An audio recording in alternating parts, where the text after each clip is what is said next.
Well, my attitude towards that has been, everything, kind of all the activity and everything else happening in the world around me seems to happen at a much more rapid pace than it does on campus in the university.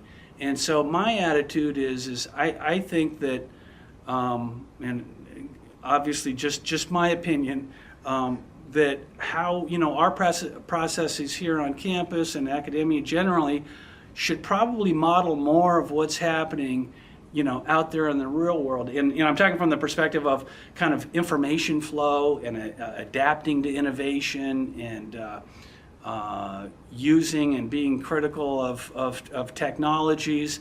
I don't see it happening that quickly on campus, and I think it's unfortunate, and the attitude, at least some that I've run into, is, well, why do we have to be in such a hurry? Or, you might really want to check this out before you launch into it.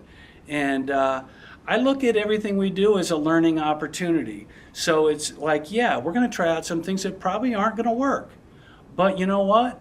I've tried out plenty of other things, in the past that didn't go anywhere, but there was a lesson there.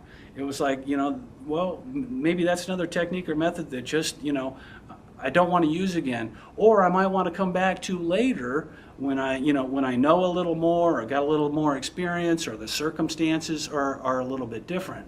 But I think this whole idea of, well, there's just a reluctance to change, and I think that's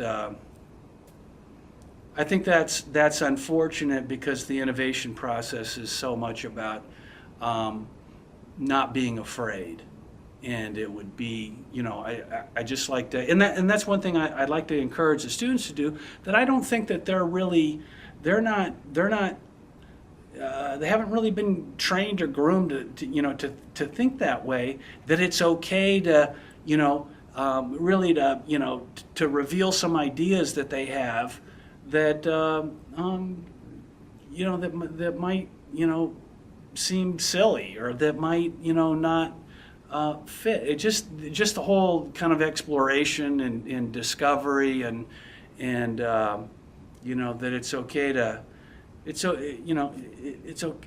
okay just to explore. It's not about, well, we just see so much of the mentality of, I want to give you the right answer because that's the way I'm going to be assessed. That's the way I'm going to be evaluated here. So. Yeah, there's lots of opportunities, and I imagine that universities are going to have to get on board, or who knows, or not.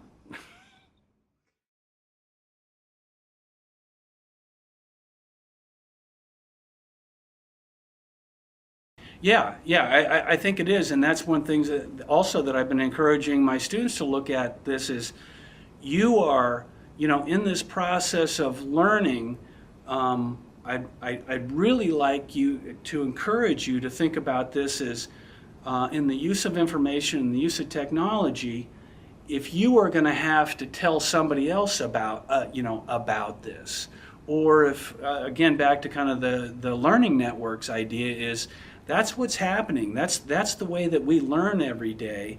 Walking down the street, seeing something, having a question about it, and then going to look for resources. Hey, what explains that? And then talking to somebody else about that, and then saying, oh, well, that's what, and then and then that interaction and feedback with lots of different modes. But in that process, I think each individual plays a role as both as a student and a teacher, or as a content generator or a content consumer, and and it just keeps on going back and forth. So yeah, I think there's the opportunities for the exploration, the discovery, certainly the research and how we're looking at a lot of these topics, and then the outreach.